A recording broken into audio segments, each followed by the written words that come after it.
Wick was the first to observe was something called the malevolent kiss. The O Solemn and Thana.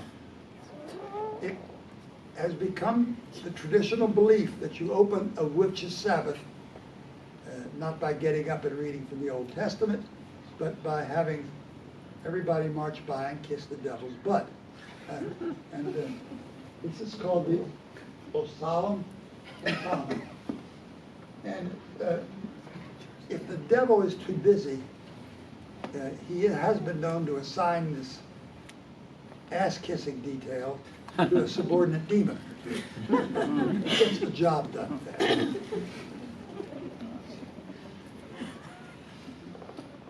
I want to show you some of the features.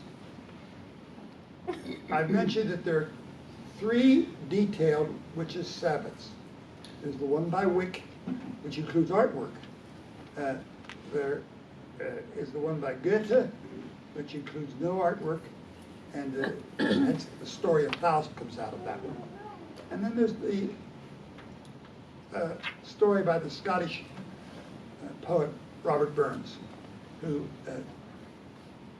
in the middle of the night in Ayrshire, Scotland, in a deconsecrated, abandoned church, stumbles on Witches' Sabbath and has a high old time in enjoying it. So this is an artist, Praetorius, date 1688. I lifted several pictures from the main piece of artwork. You can see the devil playing on pipes. I thought when I first read Tam O'Shanter and the Scottish version that this business of pipes had to be Scottish. Where else do you blow bagpipes? Turns out that it's German. 2 of the German accounts of Walpurgisnacht have Satan blowing on bagpipes. And of course, if it's good enough in Germany, it's good enough in Ayrshire, Scotland. So, and even in Williams Township, in the account of the event of our Walpurgisnacht, the devil is blowing on bagpipes.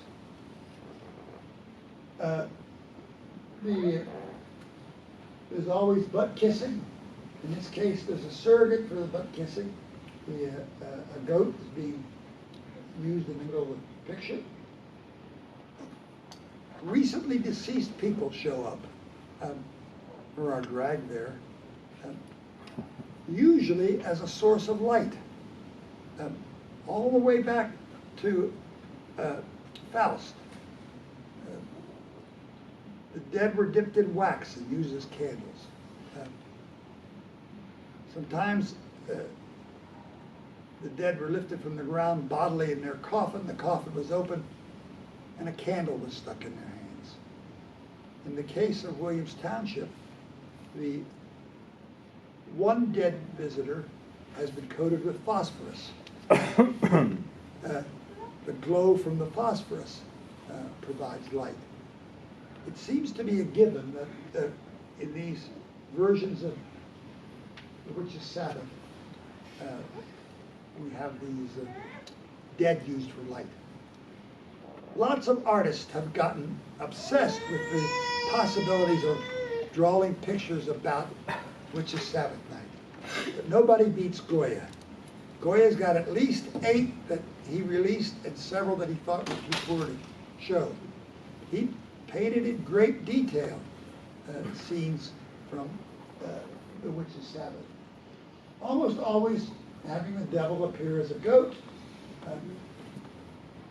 The time period here is the 1790s to the early 1800s. And we have a lot of paintings. Interestingly enough, Goya rarely, I think in only one of his paintings, has the butt-kissing scene. He's a little more gentle. This is called The Appearance of the Great he-goat, and it's the worshippers around the base. And there's Satan in the form of a goat. This is a more traditional view with the dancers circling a podium on which Satan, Lucifer, the light giver, is providing light.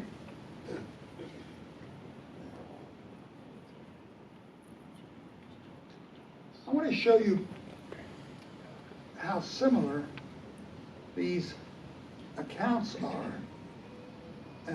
That doesn't impress me as much as what it says about communication in the 17th, 18th, and 19th century. Goethe wrote Faust in German.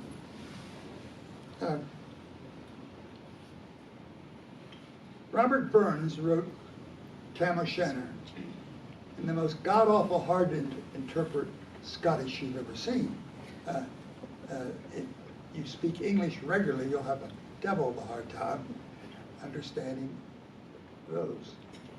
But it's quite clear that our Williams Township man, Henry, has read and is using excerpts from those earlier versions. So I asked the question, in reading the text, is the devil present?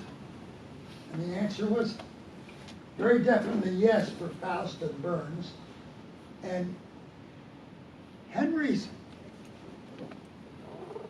write-up has an admonition at the time they break up when the witches flee, in which they call on the name of the devil, horse and haddock in the devil's name. But nowhere in the text of the poem does the Williams Township event show that the devil was present. Now, Henry was a really good friend with a man named Charles Laubach, who was a Durham school teacher, and Laubach has written an interpretation in prose of what Henry has seen, and he says the devil was there. So he's taking a little liberty. Are the dead there? Yes. Are demons there? Yes, except not on the Hexenkopf. Dancing, broomsticks flying, not in Burns, but very definitely in Faust and very definitely in Hexenkopf. Another interesting feature is all of Faust and Henry say that when a witch wants to cast a spell on somebody, they can do it from a great distance.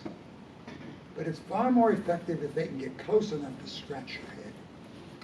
If they scratch your head, you've got a hex that's going to take the best powwow doctor out there to remove it. So head scratching is a big deal amongst witch transfer of evil among the Pennsylvania Germans.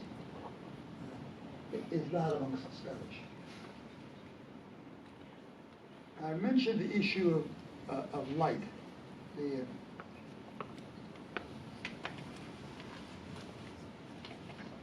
want to read a bit from Burns. The coffins stood round like open presses, showing the dead in their last dresses, and by some magic devilish sleight, each in its cold hands held a light. And then we switch to the event of the dance. If you remember anything of your Tam O'Shanter poem, you remember that most of the witches were old hags. There was one recently deceased young girl who only had a short skirt. It barely covered her knees. It was a so-called cutty sark in the Scottish tradition. And she was enjoying one of her first Walpurgisnachts at the time that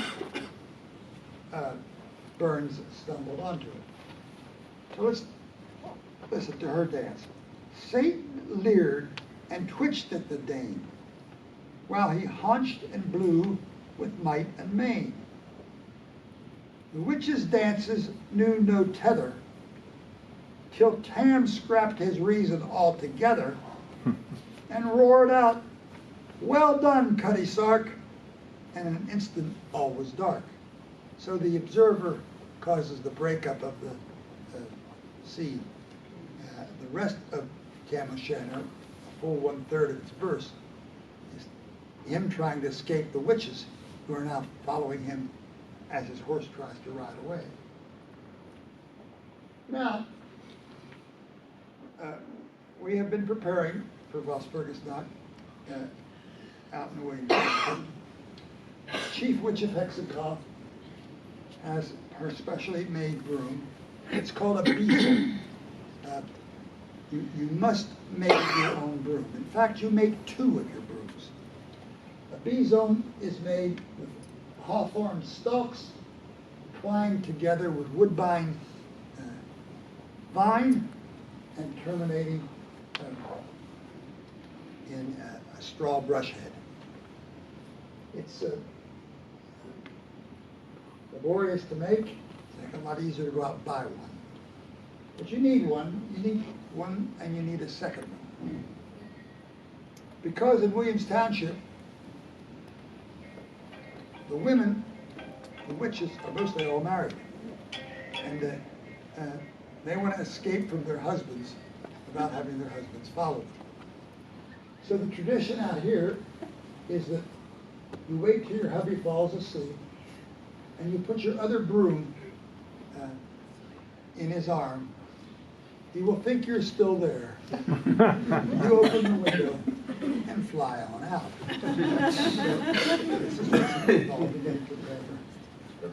I have a question. Yeah. I've seen 2 brooms in historic houses as you open the entry door to the basement, Yeah. nailed up or attached somehow Yes. against the Yes. against a beam, Yes. a ceiling beam. Yes. What can you say about that? Well, if a witch enters your house and crosses under a stabilized broom, she can go no further. It's a very effective way of stopping.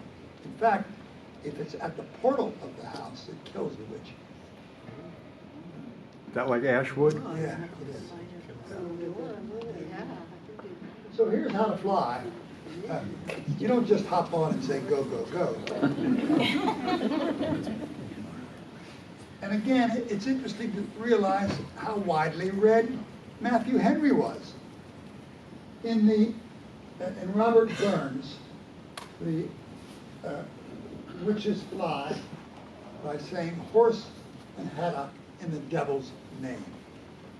That gives them a liftoff, and they repeat it again when they're ready to land.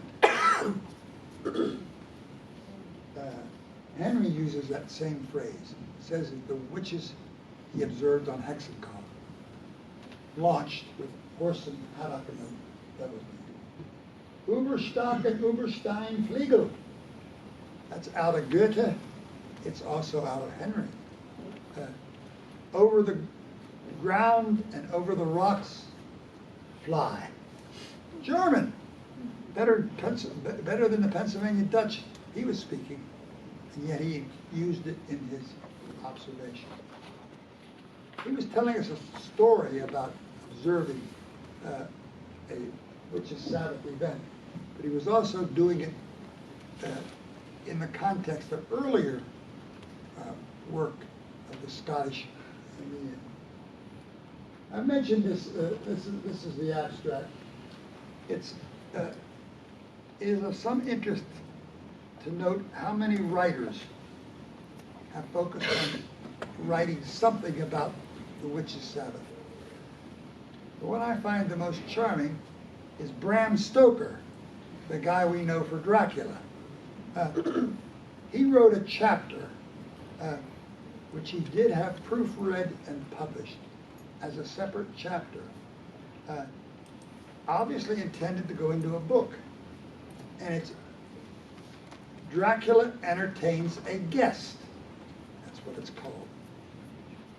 A man who has just witnessed a witch's Sabbath has ended up as the guest of Dracula for the night. And Dracula apparently didn't know much about what went on at witches' Sabbaths. So we have a small account. It's about 12 pages in length.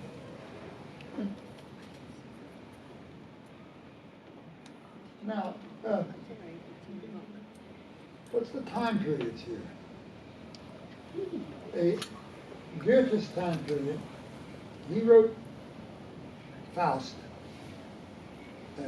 as early as 1808, but a published corrected version doesn't appear until 1831.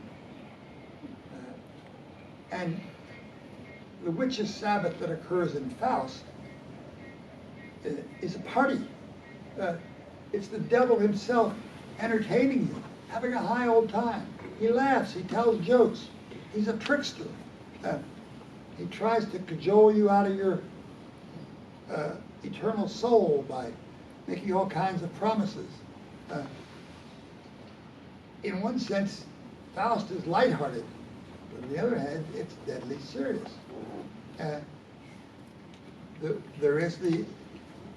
Faust is taken to the witches' Sabbath by the devil himself. Mephistopheles is his name in Faust. And they enjoy more than a day of dancing and drinking. Amongst the many sins that Mephistopheles tries to force his Dr. Faust to adopt, one is copulating with Adam's first wife. Now, I didn't know from my book of Genesis reading that before Eve there was Lilith. Lilith was the first wife of I must look this up and find out, did they get divorced? What happened? But anyway, according to Goethe, Adam's first wife was drop dead gorgeous. And in return for his whole soul for all of eternity, Goethe offers Faust a night with Lilith. He turns it down. It's not a high enough price. The Burns poem I've mentioned, the Cutty Sark story, the one pretty witch in the whole bunch, with the short skirt, has been reproduced in art many, many times. That's part of the Walpurgisnacht story out of that book. All right. Is Matthew Henry pulling our leg? Is there something here? Did he see something? Well, upstairs in the library, we have one of the 4 copies of something called a manuscript history of Northampton County by Matthew Henry. It was originally a handwritten manuscript with what amounted to carbon paper in those days. So it was pressed through. A copy exists in the Marx room, and a copy exists at Lafayette Library. I don't know where any others exist. But it's a history of our county with 2 strange stories about Hexenkopf. The one I've just told you about the Walpurgisnacht, and another one I'm about to tell you about. After the invention of the typewriter, some wise old soul took the manuscript copies of Henry's book and retyped them with carbon paper. So we have a typescript version which is readable and dated 1854. A few years after that, Matthew Henry prints a history of the county, and he leaves out these 2 stories. He doesn't tell them. What does that tell us? Was he just entertaining us? Or is he trying to be honest in my printed book? So the printed Matthew Henry History of Northampton County won't give you these two charming stories. But what will give it to you is the manuscript issue, and we have it upstairs. Now, this event had to take place in the 1740s, based on what else we know about what Matthew Henry was doing. By 1759, Matthew Henry is telling us another story about a witchcraft trial out in Williams Township, in which he said one of the witches got caught. She was putting a hex on the justice of the peace's horse, a justice of the peace she did not like.